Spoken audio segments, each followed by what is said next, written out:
नमस्कार दोस्तों, क्या आपको पता है कि सूर्य की जबरदस्त गतिविधियां हमारी पृथ्वी के चारों ओर घूम रहे स्पेसएक्स के स्टारलिंक सैटेलाइट्स को प्रभावित कर रही हैं? सूर्य की सतह पर सौर तूफान उत्पन्न होते हैं। ये सौर तूफान पृथ्वी के चारों ओर के अंतरिक्ष वातावरण को प्रभावित करते हैं। सौर तूफान ऊर्जा और आवेशित कणों को छोड़ते हैं। सौर तूफानों के कारण स्टारलिंक उपग्रहों पर वायुमंडलीय खिंचाव बढ़ जाता है। वायुमंडलीय खिंचाव बढ़ने से उपग्रह तेजी से पृथ्वी के वायुमंडल में लौटने लगते हैं। उपग्रहों के वायुमंडल में लौटने से उनकी उम्र कम हो जाती है। उपग्रहों को सौर तूफानों से बचाने के लिए वैज्ञानिक और इंजीनियर उपग्रह डिजाइन में सुधार कर रहे हैं। उपग्रह संचालन में सुधार में अधिक सटीक कक्षा प्रबंधन शामिल है। बेहतर परिरक्षण और सटीक कक्षा प्रबंधन सौर तूफानों से उपग्रहों की रक्षा करते हैं।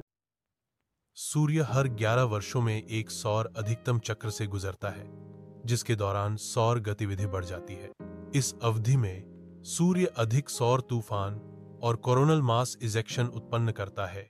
सौर तूफान और कोरोनल मास इजेक्शन पृथ्वी के वायुमंडल और अंतरिक्ष में प्रभाव डालते हैं। भू चुंबकीय तूफान पृथ्वी के वायुमंडल को प्रभावित करते हैं, जिससे सैटेलाइट्स पर ड्रैग बढ़ जाता है। जब भू चुंबकीय तूफान आते हैं तो ऊपरी वायुमंडल गर्म हो जाता है और विस्तारित हो जाता है।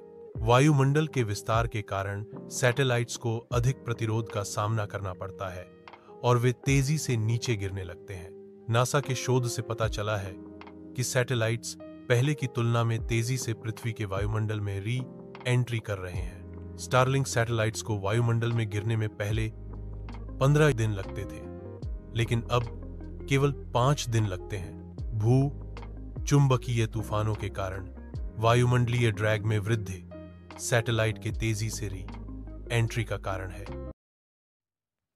वर्तमान में पृथ्वी की कक्षा में 7,000 से अधिक स्टारलिंक सैटेलाइट मौजूद हैं। भविष्य में 30,000 से अधिक सैटेलाइट लॉन्च करने की योजना है। लॉन्च की योजना के साथ कक्षा में सैटेलाइट की संख्या और बढ़ेगी।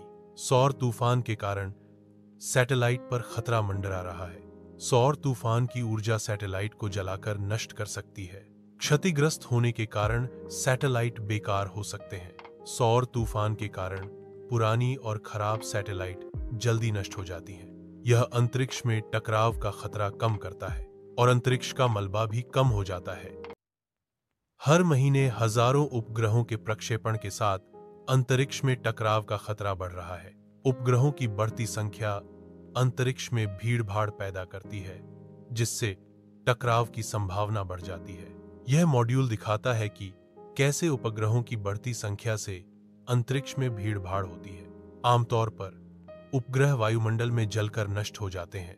यदि री एंट्री की दर बढ़ती रही तो कुछ मलबा बच सकता है। बचा हुआ मलबा पृथ्वी पर गिरने का संभावित खतरा बना रहता है। यह मॉड्यूल दिखाता है कि कैसे अंतरिक्ष का कचरा पृथ्वी पर गिर सकता है और संभावित नुकसान पहुंचा सकता है। उपग्रह प्रक्षेपण को विनियमित करके और अंतरिक्ष के कचरे को कम करके अंतरिक्ष में जोखिमों को कम किया जा सकता है। वैज्ञानिक और इंजीनियर इन खतरों को कम करने के लिए विभिन्न तकनीकों का उपयोग कर रहे हैं। अंतरिक्ष के कचरे को कम करने के लिए सक्रिय कचरा हटाने और निष्क्रियता उपायों का उपयोग किया जा सकता है। अंतरिक्ष में स्थिरता सुनिश्चित करने के लिए अंतर्राष्ट्रीय सहयोग और नियमों का पालन महत्वपूर्ण है। सूर्य की सतह पर सौर ज्वालाएं और कोरोनल मास इजेक्शन CMI होते हैं। ये घटनाएं भू चुंबकीय तूफानों का कारण बनती हैं। सौर ज्वालाएं अंतरिक्ष में उच्च ऊर्जा कणों का उत्सर्जन करती हैं। पृथ्वी की कक्षा में उपग्रहों को भू चुंबकीय तूफानों का सामना करना पड़ता है। भू चुंबकीय तूफानों के कारण वायुमंडलीय ड्रैग में वृद्धि होती है, जिससे उपग्रहों की कक्षा में गिरावट आती है। कक्षा में गिरावट उपग्रहों के जीवन काल और प्रदर्शन को प्रभावित करती है। उपग्रहों की निगरानी करने वाले इंजीनियर भू चुंबकीय तूफान के प्रभावों को कम करने के लिए रणनीतियां लागू करते हैं। भू चुंबकीय तूफान के प्रभावों को कम करने की रणनीतियों में कक्षा समायोजन शामिल हो सकता है।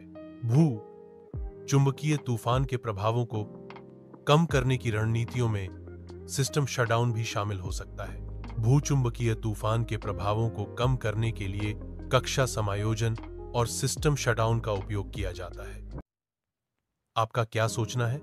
जब स्टारलिंक सैटेलाइट्स भारतवर्ष में शुरू होने वाला है, क्या यह समस्या है या अंतरिक्ष को साफ रखने का मौका?